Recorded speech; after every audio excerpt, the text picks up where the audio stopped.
to start with a wet surface on the back of this cat here, just dropping in some pigment and watching it spread, trying to get a soft look. Anytime you have soft edges, it's going to be best to use wet on wet.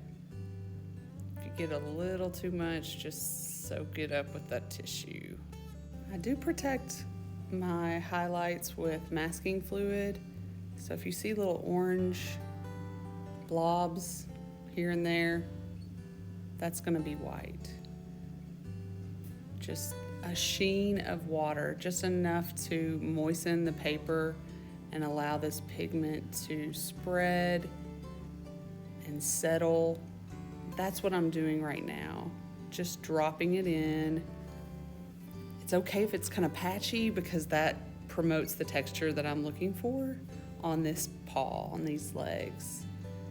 And I just keep adding a little bit more. I'm being conservative.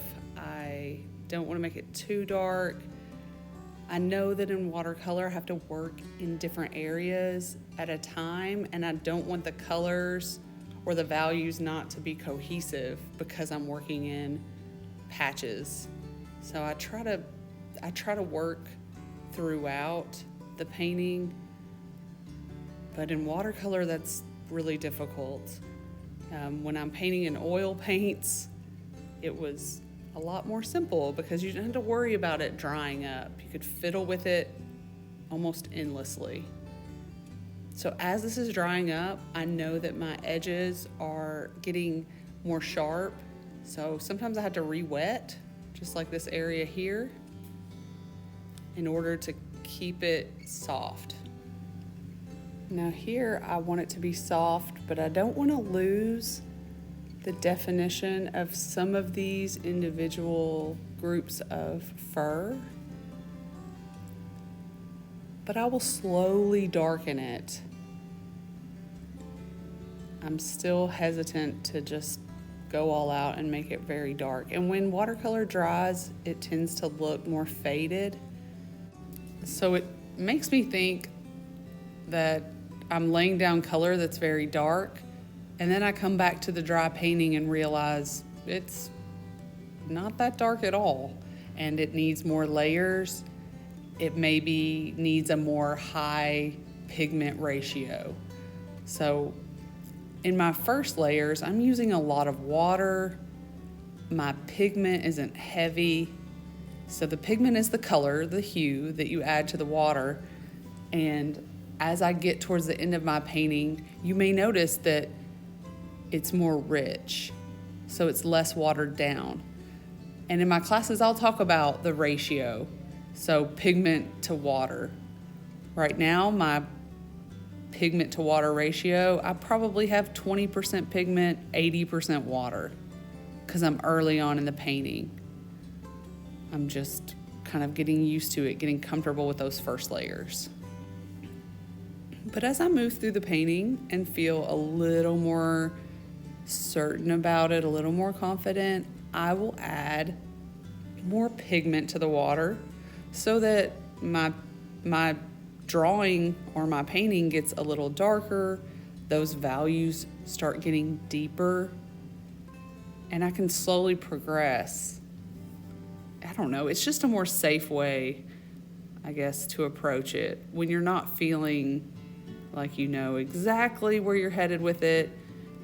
Just slowly darkening those layers, maybe even stepping away from the painting for a little bit, checking your reference, getting away from it, maybe take a picture of how your painting is looking. That helps me.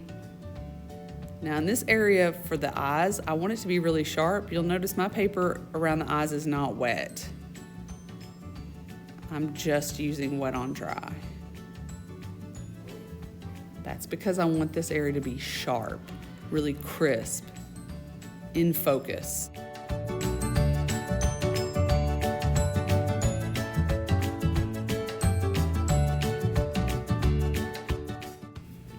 So I'm gonna just polish that up. I am gonna spin my paper around upside down. I've also changed my reference to be upside down as well. that's basically to make any mistakes kind of pop out. My mind isn't used to this angle anymore, so it will help me notice things that I wasn't noticing before, and hopefully get rid of some inconsistencies where I'm not as close to the reference as I need to be. Get a nice sharp edge, so I'm gonna just cover up this cat's eyes, kind of, just with some masking tape. In my reference, I have a clean edge, and I want it to be nice and sharp on my painting. So I'm gonna just use tape for that instead of masking fluid. It's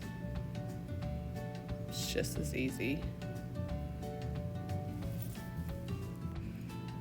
And while I do all this wet on wet around the cat, and this cat is kind of sitting on some carpet that's this mauve color, which actually works really well against the cooler gray of the fur. So I really was glad that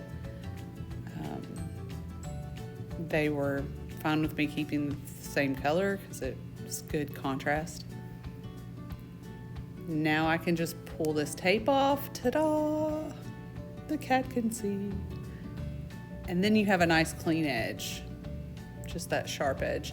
And it's hard for me by hand to get that as clean going through the subject matter as I was able to with tape. So if I can get a more accurate outcome, then I will use that technique. Thank you guys for watching. I hope you'll come back for more videos. I have definitely more to come. So I hope to see you back here. Like and subscribe, and I hope you have a blessed day and night.